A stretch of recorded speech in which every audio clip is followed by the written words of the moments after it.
Bapak, Ibu, dan saudara-saudari yang dikasihi Yesus Kristus, selamat pagi dan salam sehat buat kita semuanya. Sebelum memulai aktivitas kita hari ini, mari berikan waktu untuk disapa oleh firman Tuhan, dan sebelumnya kita berdoa. Kasih karunia dan damai sejahtera dari Tuhan Allah Bapa kita dan dari anaknya Yesus Kristus yang menyertaimu. Amin.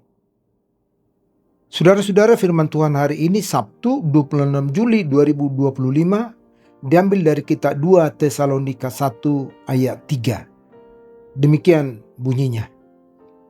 Kami wajib selalu mengucap syukur kepada Allah karena kamu, saudara-saudara.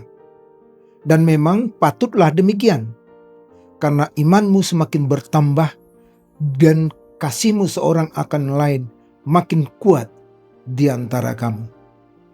Demikian firman Tuhan. Saudara-saudara yang dikasihi Yesus Kristus, biasanya orang-orang cenderung mengucap syukur karena dia merasakan sesuatu yang baik atau karena dia merasakan berkat Tuhan. Tetapi kalau kita memperhatikan peristiwa yang terjadi di sini, Paulus berkata, kami wajib mengucap syukur kepada Allah karena kamu. Artinya latar belakang ucapan syukur di sini sungguh berbeda. Kenapa berbeda kita katakan? Karena kalau tadi kita katakan orang mengucap syukur karena ada sukacita, berkat dan lain-lain, tetapi di sini Paulus melihat bahwa orang-orang yang ada di Tesalonika itu justru sedang berhadapan dengan masa-masa sulit. Jadi kenapa Paulus mengucap syukur padahal mereka diperhadapkan pada masa masalah? Jawabnya adalah karena Paulus melihat bahwa sesungguhnya sekalipun mereka itu diperhadapkan pada masalah atau masa-masa sulit, tetapi Paulus dapat melihat justru di situasi yang sulit itulah semakin nampak buah iman mereka kepada Yesus Kristus.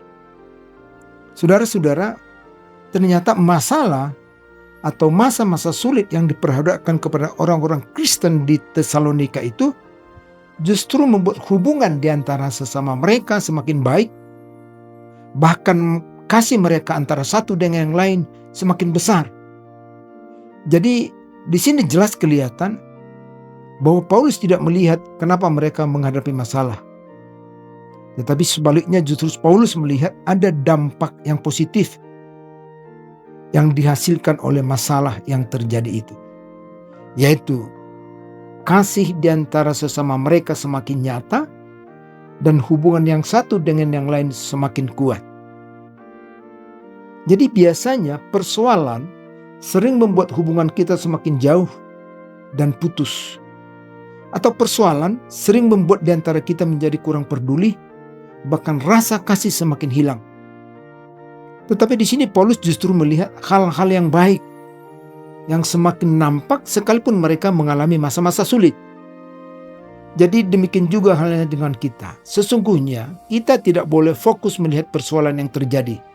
Tetapi kita harus menyadari bahwa apapun masalah itu harus membuat kita semakin kuat. Hubungan kita semakin utuh, semakin akrab, serta kasih di antara kita harus semakin nyata. Jadi iman kita kepada Tuhan sesungguhnya harus membuat kasih kita semakin nyata di tengah-tengah kehidupan kita.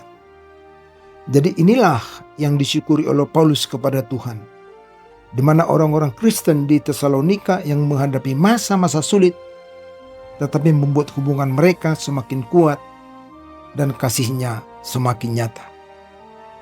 Jadi sejalan dengan itu, janganlah kita hanya terpancing untuk melihat masalah yang terjadi dalam hidup kita, tetapi marilah kita juga melihat nilai-nilai yang baik di setiap persoalan yang ada, sehingga kita selalu bersyukur kepada Tuhan atas semua kejadian.